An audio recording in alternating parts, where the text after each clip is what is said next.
Good day and welcome back to another DBZ Dokkan Battle video. In this video we're going to be taking a look at the panel missions for DBZ Dokkan Battle during part 1 of the 2025 Global Dokkan Campaign. Now the 2025 Global Dokkan Campaign is honestly, I think, been quite enjoyable so far for me. But the panel missions are important because they give you your special summon tickets. Now these summon tickets are going to allow you to summon on banners that feature the premium units from this celebration. So it's super important that you basically complete them ASAP. So we're going to cover them. We'll cover the first panel, which I think is honestly pretty simple.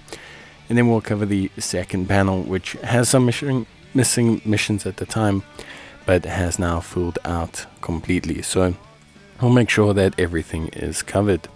Firstly, let's talk about panel 1. Panel 1 is super duper simple. Don't think players will have any issues with panel 1. Shouldn't really be a massive problem. Clear total schools intensive training, clear any event in growth, which is simple. Clear any Dokkan event, guys, please. Dokkan events are found under the Awakening tab. They have Dokkan on them. That's what they mean by Dokkan event. They don't mean just any generic Dokkan event. Perform a friend summon, pretty straightforward. Exchange global Dokkan coins, that's easy. Use over 3 million Zeni, that's pretty easy. Use a support item and clear a stage, that's pretty easy. Win any Extreme Z battle, pretty simple. All you have to do is beat the Extreme Z battle any stage, so you don't have to do the most recent ones. You can do the easiest one possible. You can do one you've cleared. You can go back and clear other stages. It's all more than fine. And use at least 10 growth keys. Now using growth keys is pretty straightforward. You need to go to the portal of memories to use them. Click the portal of memories, click growth, and you'll see a whole bunch of events there.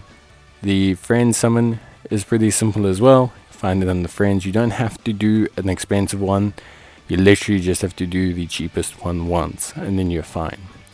Like I said, growth events, you should have enough keys they give you upon login to do any of them.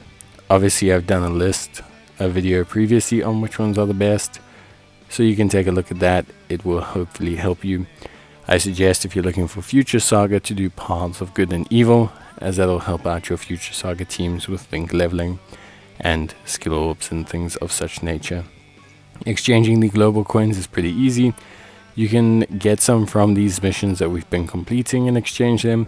I've discussed what you should probably use them on, but also you get them from login and such, so you should hopefully have some stored up by now to complete these. And then spending 3 million Zeni is also pretty simple. Just go to the Bubba shop, click Zeni, and you can buy anything.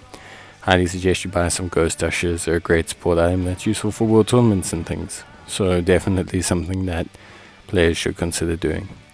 All in all, these missions were pretty simple, but it's the next panel that is probably the most interesting. The next panel slowly unlocks different missions at different times. So it has, finally added in a couple extra ones, which players can finally do all of them. So before, when the panel first came out, they had a couple like question mark missions. These have all been unlocked now, so you can see there question mark, question mark, question mark, question mark. These have all been unlocked now, so if you take a look, all these missions are done, and they're also very simple. Clear Transcendent Embodiment of Fury once, that's the Goku Black event. Recruit a character and raise their super attack level to 10. You can do that with one of the Goku Blacks, any of them, could be any color, it doesn't have to be all of them. Activate 100% the hidden potential system, same, it can be any of those Goku Blacks, but basically that Goku Black event will knock out 3 of these. It will knock out the Clear Transcendent Fury, level up specified character super, and activate 100% of their hidden potential. So all very simple. Then we get into the challenge content, but don't be scared of the challenge content. The challenge content is actually very simple. A lot of the times they're just asking you to complete the first phase. So for example, they ask you to clear stage 1 of special battle. You can clear stage 1 of special battle on the lowest difficulty. They ask you to clear phase 1 of stage 10 in the Divine Wrath and Mortal Will event. Also, again, fairly simple. Not anything too crazy. You can easily clear it with using a standard team. Clear phase 1 of stage 3 in perfect cooperation battles. So they're not even asking you to clear the events, they're asking you to clear phase 1 of them. And then clear universe, distorting justice and order. This you literally beat with a support item. So again, very simple, very straightforward. You can use the Goku Black team. So yeah, good.